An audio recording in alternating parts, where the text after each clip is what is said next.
Hello and welcome to NUS Real Estate Virtual Information Session. My name is Dr. Seah Kiat Ying. I am the Deputy Head in charge of academics here at NUS Real Estate. And today I'm going to go through some of the questions that you have posted. And this section is looking at the questions on classroom, how classes are being conducted. So hopefully the answers I provide here will help you in your decision on the course of study. So without further ado, let me just share screen here on the slides that I have prepared for you. So the first question is whether the course of study, real estate, that is very technical or is it similar to humanities? And I think this question really comes from a place where the students or potential students are interested in knowing whether we focus more on the quantitative or the qualitative skills. And I think to answer this question, I would have to show you the subjects that that we teach here in real estate. So on the left-hand side, you can see that we have categorized our subjects into some broad groups. The first group is finance, investment, and then you have analytics, and you have development, so we have law, valuation, and then you have economics, planning, and policy. So as you can see, these subjects are quite broad. The common theme is really about real estate, because real estate as an asset class is quite unique. And so the management of it will have to depend on a variety of skills. So it's quite multifaceted, and in a sense, it's quite interdisciplinary. So then going back to the question, is it more technical or is it more humanities like? The answer really is a mixture of both. And you would see that um, we will you will have to undertake subjects that are that are core subjects, so they are essentials, and these essentials are a mixture of quantitative and qualitative are quantitative and qualitative in nature. So for example, law would be something that is more humanities like. So the way that you are being assessed in law will therefore be very qualitative, then you'll be required to write essays.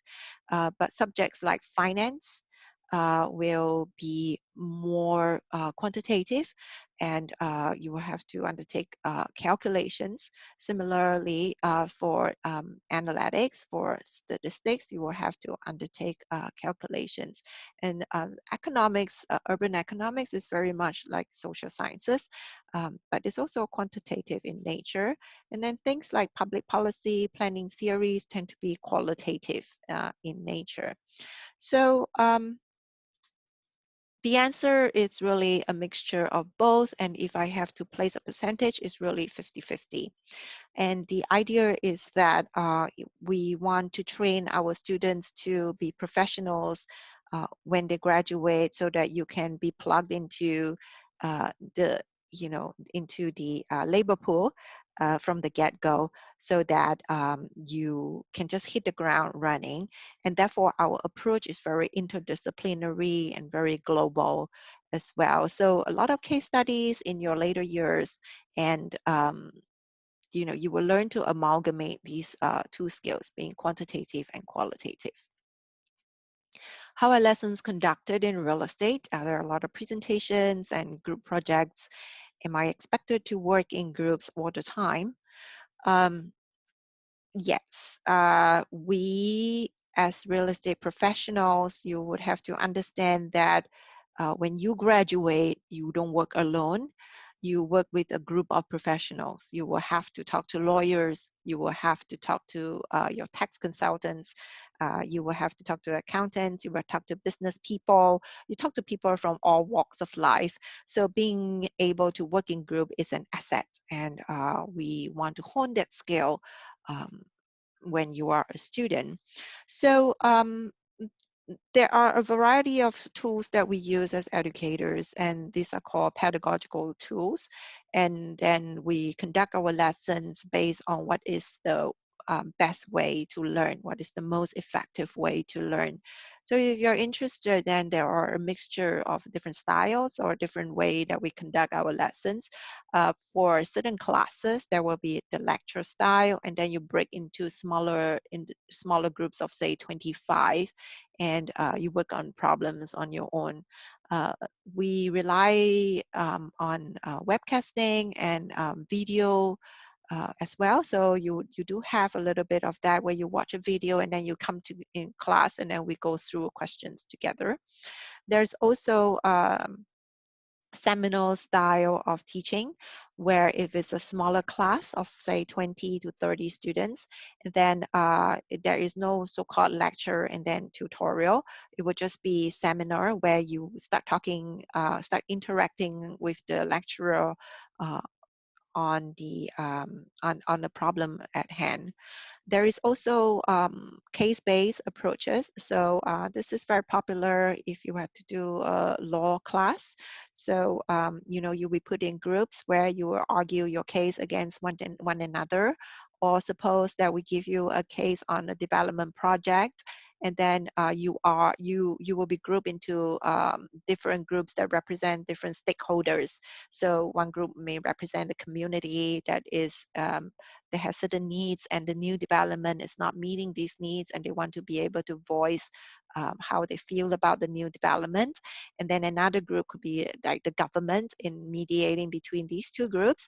And then there could be another group that represents the private developers. So you learn different style. You do learn through different styles, and the lecturer decides which is the best style to for your learning.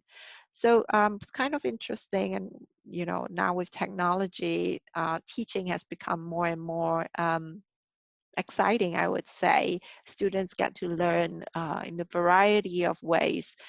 There's also lab-based classes. You will have to learn programming in our modules. And then there is also an elective called geospatial. So you will learn how to draw maps and use maps to do analytics. So I would say a whole mixture of different ways the lessons are being conducted, and depends on the subject that you are taking. But in general, from year 1, year 2, year 3, year 4, I would consider year 3, year 4 as more advanced modules. And these advanced modules test on critical and higher order thinking skills.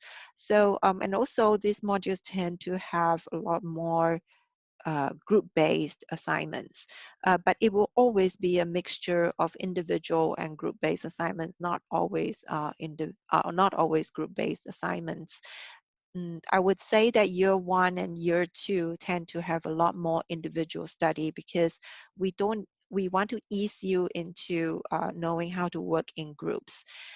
We also want to teach you how to do presentations. So maybe year 1 you have less presentations, but as you go on to year 2, year 3, year 4, you do have to pick up the skill on doing presentations. We will give you feedback. We will teach you how to do effective presentation. And that, we think, is an important life skill, to be able to think through your ideas, to be able to articulate your ideas, to be able to present it so that people can understand you clearly. That is a skill that we hope to hone when you are a student with us. Okay, so assessment will be both individual and group basis. It's never just a group basis. So are you expected to work in groups all the time? And the answer is no. And it will always be a balance. We are interested in your individual learning. We will grade you based on your individual effort, but we will also grade you based on your contribution to the group assignments. And there is something called like peer review. So within the group, the students will review one another in terms of how much each person has contributed to the group project. And group size tend to be quite small. It's not really feasible to have a big group. So I would say the group size is around 3 to 5. So then that brings me to the next question. These questions are about resources available in NUS in real estate, and whether or not one could email the professors and consult them, and other extra resources in the library. Uh, we are quite fortunate here at NUS. I think NUS, being a premier institution, is quite well endowed with resources. We care a lot about that. So as an NUS student, you do not have to worry about that. Um, Resources are abundant here in NUS. NUS libraries are quite well stocked, and you have access to a lot of online textbooks, papers, database. So yeah, not something to worry about. Can you email your professors? Yes. As a professor, I really want my students to let me know how they are learning. um, you know, Curious minds inspire us. Your questions inspire us. You cannot imagine how much professors like talking to students. So yes, and I'd like to show you this slide of mine. And I think that this is true. For real estate, it is a very small cohort, and it's designed to be small because we want to ensure the quality and the employability. So when you come to us, in a sense, whatever your background is, matters a little bit less than the effort you put in. So you come to us, with whatever background you have, you will have to acquire new skill sets anyway, because you were not taught real estate back then. Well, some of you might have a little bit more background if you come from a um, from a diploma that offers real estate, but you will learn a whole new set of skills here at NUS as well. So because we are small, then we are able to focus a lot on student. And I think that we do enjoy this nurturing culture here at real estate. And besides having academic mentors who will guide you through in terms of your studies, we also have this thing called the industry mentorship program.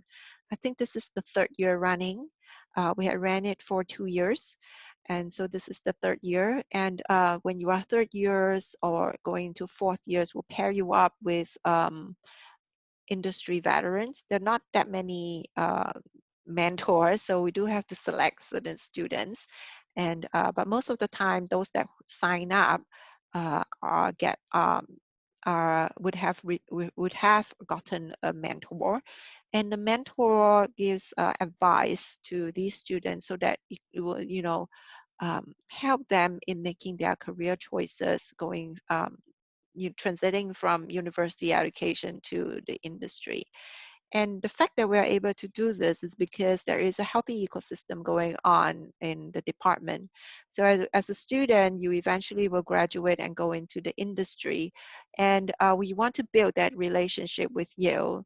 And so that you come back and contribute to us, to not say us, but to the department, and you nurture future batches of students as well.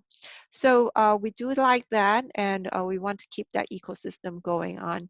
So yes, so you will have a lot of opportunities to interact with your lecturers, with your professors, and also with the industry.